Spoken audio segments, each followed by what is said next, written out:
Hey everyone, welcome back. In this video, I want to talk about something very specific.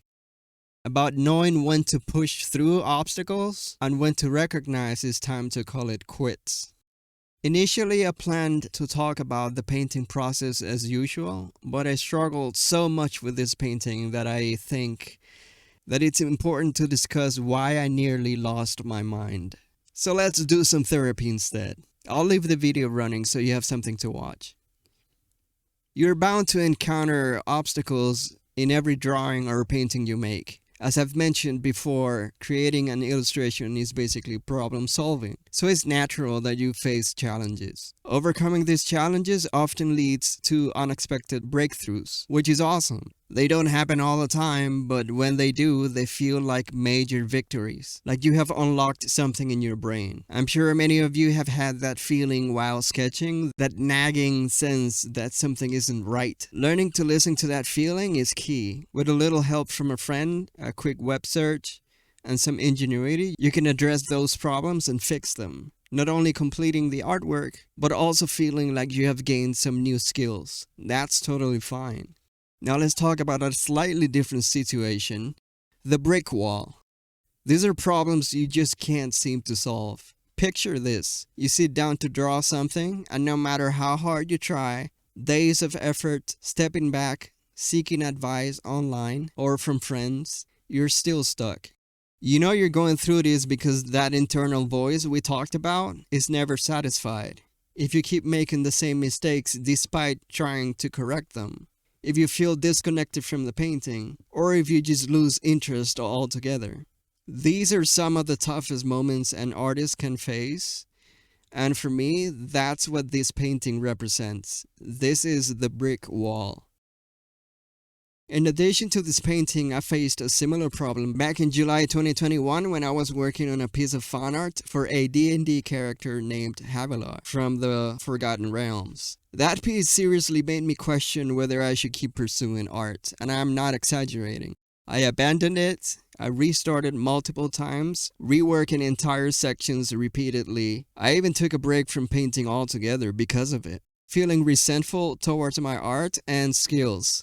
Finally, after 2 months of wrestling with it, I pushed through the obstacles, particularly her shiny dragon scale chest piece, and completed the piece. Seriously, finishing this piece felt like giving birth to an entire village. I look at this and all I see is the rough time I had trying to get it done. Returning to the goblin painting though, the issue here lay with the trees and the background. It's clear that I'm more comfortable drawing characters, but the background was a headache. I even stated in my commission form, I'm not a background artist, but that doesn't mean that's what I want to be forever. I want to start making environments, and that's what this piece is testing out. Me dipping my toes in more complete illustrations. Here on YouTube, I typically upload a video a month, and if you check the dates, you'll see that I'm super late for March. That's because of all the issues I've faced with the background, especially those damn trees. Some lucky or perhaps unlucky viewers witnessed me battling it out live on Twitch. It was embarrassing. If you feel uncomfortable with something you drew in private, try working on it live in front of people. Man, talk about a real test of resilience. The point is, the trees and the perspective were never solved. I couldn't do it. I just had to blur the background, hide my crimes, and call it a day. Time had run out.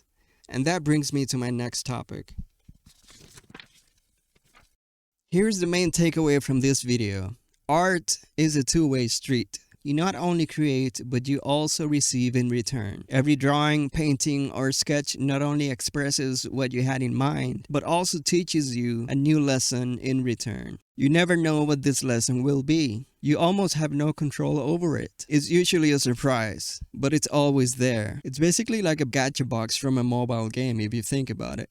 Except that you pay with time and the rewards are random bits of knowledge. It's exactly the same. That's why reading tutorials and watching how-to videos on YouTube can be helpful, but they can only take you so far. Simply put, hearing what other people have learned through their practice isn't as effective as practicing yourself. It helps, but it's not the same.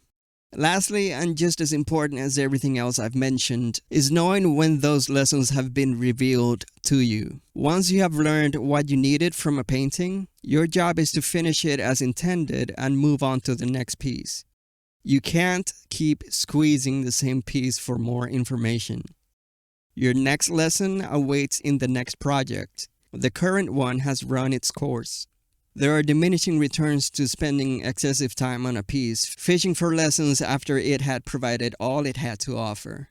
It's like squeezing water out of a rock. This is a crucial aspect of effective practice and effective learning. Knowing how to extract lessons by investing just the right amount of time in studies and exercises. As for this painting, well, I don't think it's a portfolio piece, I'll tell you that much. It's alright. There are things I like and there are things that could be better. The next step is to take what I've learned from it and apply it in my next project. Hopefully that next one will be a portfolio piece, and I hope you stick around for it. You can find my socials down below, and thanks for watching.